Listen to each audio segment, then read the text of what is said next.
Ho, ho, ho, welcome back to Live Debt Free. I almost forgot what program this was. Not that I have many. But yeah, this is our Christmas edition of Live Debt Free. So welcome back everyone, and look who's back. Hi guys, so good to see you all again. I know you guys were very tired of my face, so I had to drag her in to do this today. No, I love doing that. She says, yeah, to you guys, when you're not looking though. So today we are filming from our brand new house. Yes. Which God's blessed us with. We've been waiting for how many years? Not too long. Saved for 10 years. 10 plus years. So we're very excited, and yeah, it's great to be in our own home. It really is. Speaking to you guys. We're still trying to settle in though. Lots to do, lots to figure out where to put things, but we'll get there. I think we did a good job so far. Yeah. We've only been here 2 weeks, and I think I haven't done much. It's livable. She's done everything. But yeah, we're getting there. So yeah, today we'd like to talk about something very special, given the season that we're in. We're going to be talking to you about Giving! Yay! So it's not going to be too long, guys. It's very short, to the point, and just our thoughts on some basic principles on giving. So we'd like to start off by saying you can't give what you don't have. And that is literally scientific, it's physical. For example, if I don't have anything in my hand, I can't give anything. If I have an apple in my hand, I can give an apple. It's pure physics and logics, basically. Yeah, but in the financial sense, especially in the Christmas season, I feel like we tend to overspend. We tend to go into debt in the name of the season of giving. Yeah. Right? Exactly. And so I think that's really the angle that we're coming from, where if you're in deficit, you don't want to get yourself more into deficit. Absolutely. By trying to live beyond your means, basically, in a giving sense as well. Exactly. I mean, I said on our Instagram and all our other social media, you guys should be on there by now, the other day that, Christmas isn't a surprise. It happens every year. The same day, every single year, till the end of time, right?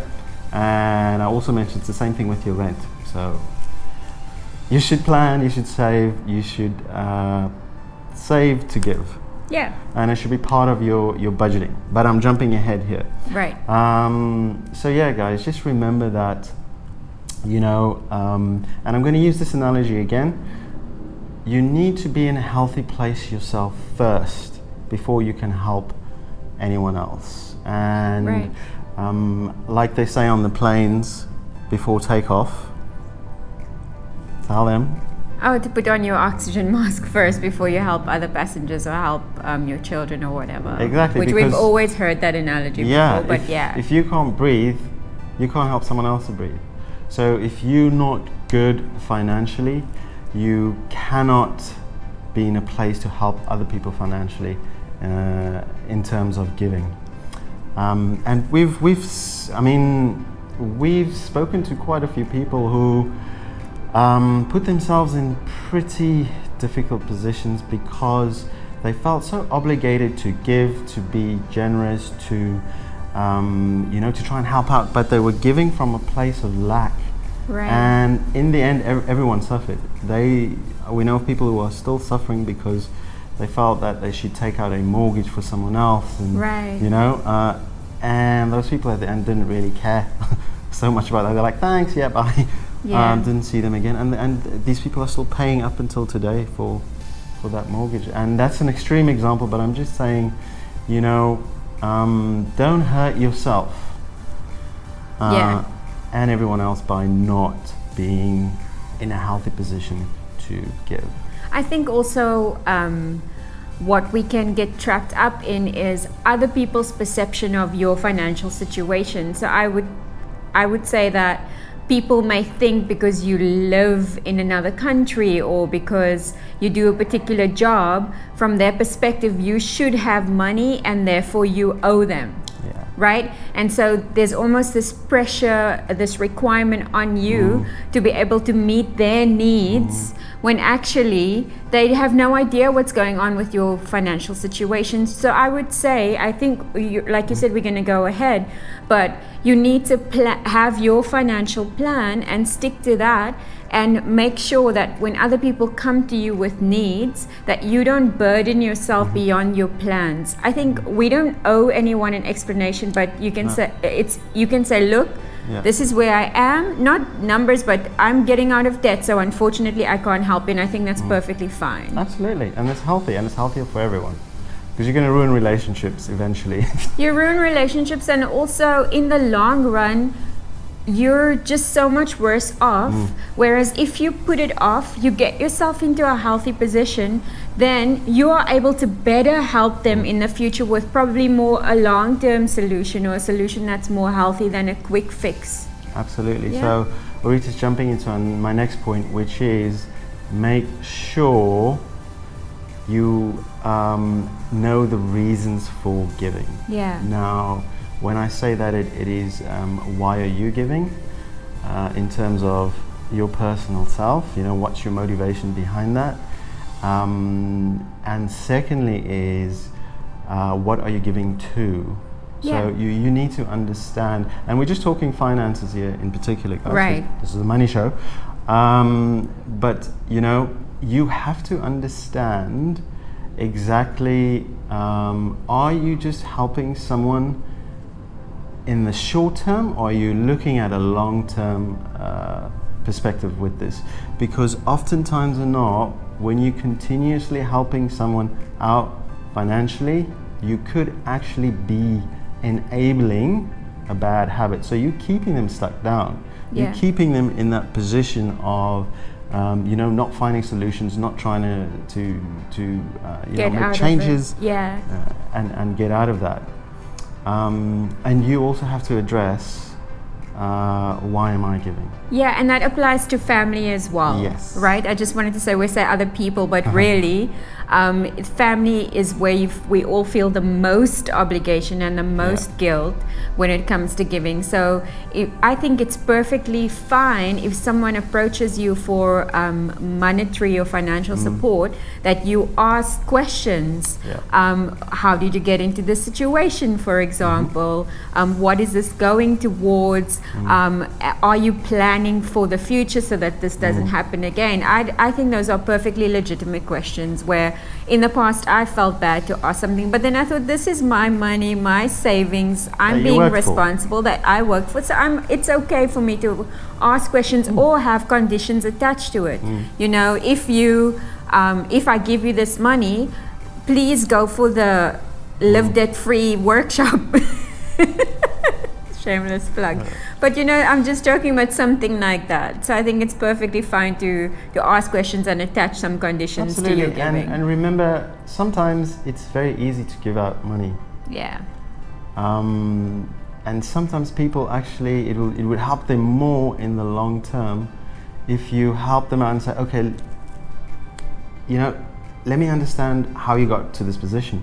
Right. Let me see if I could give you the little advice that I've learned from Live Debt Free. Like, are you budgeting? Are you, living under your means? Do you have an emergency fund? Yeah. All these sorts of principles. So by helping them in this way, you're helping them in the long term, and it's much better than just giving a quick handout. Right. That's true. But I actually wanted to start off with is that we are all made to be givers, and we forget that sometimes. We are made to be generous. We are made to give, and I mean, I have to ask you this, because don't you feel, and I know it's an old saying, but do you not actually feel more gratified when you are able to give something to someone rather than receiving? Absolutely. It's so much better. Because we're made to be givers and we're made to be generous. So yeah, we are just saying, guys, apply these cautions to live healthy financially. Absolutely. I think we're saying giving, but also indirectly it's talking about loaning money out to other people, right? And the pitfalls kind of around that if you're not in a position to do so. Yeah. And then also, as Julian said, how blessed or how grateful you feel or how fulfilling it is to give. It's so much sweeter if you're actually in a position to do so without any pressure of I have a repayment to make if this person doesn't give this back, or you can just say, have this, this is from me to you, and that person is so grateful. Absolutely. Or it betters their lives in some way, shape or form. Exactly. So yeah, point number 4 is you got to plan to give. Put it in your budget. You know, plan your giving. If you're planning to give massive things at the end of the year, plan it in your monthly budget. Break it down. If you're planning to give to charity, if you're planning to, you know, it just keeps everyone in a healthy place. And it like Arita said, it avoids all this sort of potential relational strain and stress and losing relationships as a result of that. Right. Yeah, was there anything else on giving that I did not cover that we wanted to mention here? No, I think one point I wanted to make is while you're on your debt-free journey or getting to a place where you are financially stable, perhaps you could do other things to give, absolutely. Supporting someone in some way with time, or giving someone a ride somewhere. I don't know. I think we need to be creative in the time while we're getting out of debt. And also it's one of the motivators to get out of debt faster, is also your ability to then help others around you if that's your heart. Absolutely. Yeah. So yeah, give, save to give, plan, and don't give out of lack. Don't give out of lack, and don't borrow to give. Absolutely not. So yeah, I'm getting really hot in this hat. I see so. Yeah, sweating. So on that note, guys, we want to say goodbye. Thanks for joining in. Do follow us on our social media. We also have a podcast. I know that I keep mentioning that, but sometimes I just like listening things when driving and not staring at someone's face. Yeah. So that's good. But yeah, from our family, we just want to say to everyone celebrating Christmas, Merry Christmas, and have an amazing year. I know 2020 was a bit challenging, to say the least, and I'm sure 2021 will be an amazing year for everyone. So Merry Christmas, Happy New Year. We love you guys, and stay safe. And make that change. Bye. Bye.